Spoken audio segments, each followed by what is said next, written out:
अस्सलाम वालेकुम व्यूअर्स। मैं हूं आपका होस्ट रज़ा चौधरी और आप देख रहे हैं माय चैनल HBL यानी कि हेल्थ ब्यूटी लाइफ। आज की मेरी वीडियो और टॉपिक है औलाद में वक्फा के लिए।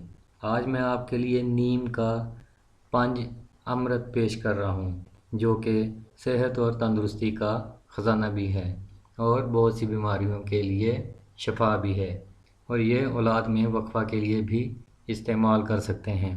प्लीज़ ये वीडियो मुकम्मल देखने के बाद नीचे सब्सक्राइब का बटन है उसे प्रेस करें, उसके साथ बेल बटन है उसे भी प्रेस करें और साथ में शेयर और लाइक करना तो मत भूलिएगा। चलिए आगे बढ़ते हैं। नीम का पंज अमृत, सेहत व तंदुरुस्ती का ख़जाना। चाहें तो इसको औलाद में वक्फा के लिए भी इस्तेमाल कर सकते हैं। नीम का नाम तो आपने सुन रखा होगा, इसको माहौल दोस्त पौधा भी कहा जाता है। नीम के बीजों में एक तेज़ जर्द रंग का तेल पाया जाता है। इस दरख्त को हवा साफ करने वाला पौधा भी कहा जाता है, जो फ़ज़ा में मौजूद मुतअद्दी अमराज के जरासीमों को अपने जरासीम कश असरात से ख़त्म कर देता है। नीम के खुश्क फूल, पत्ते, फल, फूल और छाल मकवी, मस्कन और जरासीम कश असरात रखते हैं। नीम के इन पांचों हिस्सों के तिब्बी फ़वाइद की बदौलत इसे पंज अमृत भी कहा जाता है। नीम के ताज़ा पत्तों का जोशांदा जिगर और मलेरिया के बुखार के लिए नहायत कारआमद है। इसकी खुराक 15 से 60 ग्राम तक हो सकती है।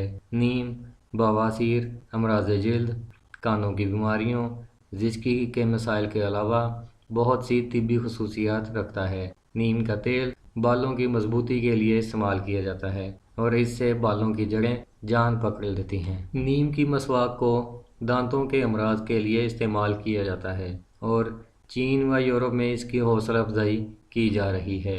नीम की मसवाक पायोरिया और दांतों की रोज़ाना चमक बरकरार रखता है, जबकि नीम के पत्तों का कहवा पीना मज़कूरा बाला बीमारियों में मुफीद है।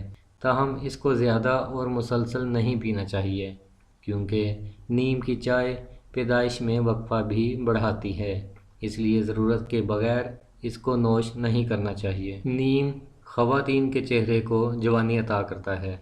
इसका पानी चेहरे की झुर्रियों और कील मुहासों से महफूज रखता है। इस मकसद के लिए नीम के पत्तों और माल्टे के छिलके को इकट्ठा कूट कर इसमें शहद, सोया मिल्क और थोड़ा सा दही शामिल करके अमेज़ा बनाकर रख लिया जाए और हफ्ता में कम अज़ कम 3 दफ़ा इस्तेमाल किया जाए तो मतलूबा मकासद पूरे हो सकते हैं। दोस्तों, उम्मीद है आपको मेरी ये वीडियो और नुस्खा पसंद आया होगा। एक बार मैं फिर आपको रिमाइंड कराता चलूँ, नीचे सब्सक्राइब का बटन है उसे प्रेस करें, उसके साथ बेल बटन है उसे भी प्रेस करें और साथ में शेयर और लाइक करना तो मत भूलिएगा। शुक्रिया। अल्लाह हाफिज़।